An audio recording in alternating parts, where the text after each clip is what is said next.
So I have these particles. I did this in 1998 for Little Monsters. They're fireworks.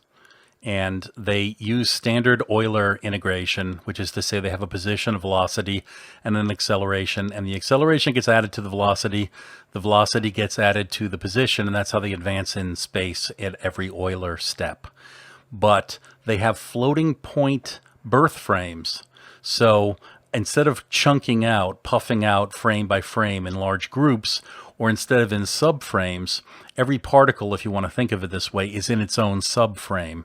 So a particle that's born at frame 12.7, if you're rendering frame 13, it means that it was born well into the frame.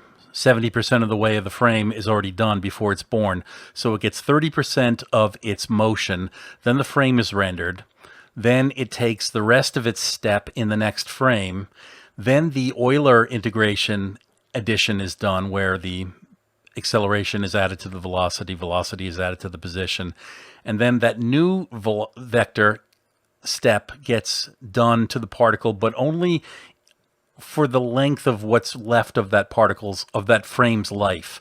And then so it's constantly taking steps that are out of phase with the actual frame advancement. The frames are periods of time. And so it does a little bit in this frame and a little bit in the next frame. Then it does the Euler integration. Then repeats that process. So everybody's living in its own little subframe. And that's why they don't chunk out in groups. And they're not in subframes even. They're not even, everybody's in his own little subframe. It's floating point particle system life birth frames.